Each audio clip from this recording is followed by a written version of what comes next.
Hi guys, my name's Emma and let's talk spooky stuff.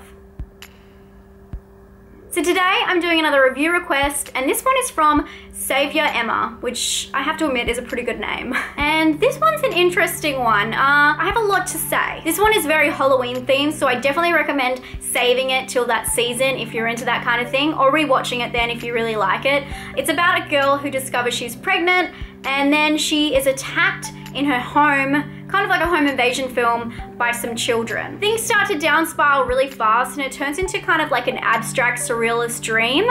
And if you're into that kind of thing, I definitely recommend this. It's more of an arty film and you really wouldn't guess it from seeing the first part of the film or the introduction. It's really well produced. It just seems very straightforward. I was super into the storyline. I thought the characters were really cool. And that's when it kind of changed on me. I thought that this movie was a little overdone and a little bit cheesy, and it's meant to be a metaphor for a bigger picture, a bigger meaning. So when it's overdone that much, it's kind of in your face and it kind of loses some of its artistic integrity. But other than that, I thought it was an interesting ride, but it was just a bit full on for me. But I'm gonna break this down. So the overdone part I'm talking about, there's lots of tints, it's very dreamlike state. You're not really sure if things are happening, if they're not, but it doesn't have to turn into a tinted purple movie with crazy special effects. They weren't like crazy like creatures coming after her, but there was like lots of wind and things flying everywhere, and it was just, you know, like Toto kind of Wizard of Oz scene. It was very insane.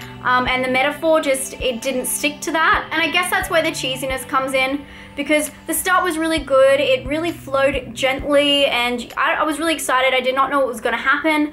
But when I kind of ticked over, the second part, or I guess, I mean, it was probably only a quarter into the film, not even, the whole dreamlike state that happens, it's very overdone, and considering all of the hiding and horror that goes on, it's pretty much her hiding from these people attacking her in the house. You're not quite sure what they are. It's very satanic kind of themes. It is a little bit creepy, I'll give you that. The voices of these little things were pretty creepy. But the overview of what actually goes down during this dream state is a little bit confusing because not much actually happens. It's like her going back and forth throughout the house, things like taking her, and I don't want to ruin it obviously, but it's just, there was a lot going on for a minimal outcome, and I thought it could all be really condensed. It could be a short, if that. I know I've said that before, but I think if a message is dragged out for that long, it needs to have some kind of impact, and I didn't think it really worked with this one. In saying all of that, I thought the metaphor that kind of ties the movie together worked really well, and I would even go as far as relating it to Ginger Snaps.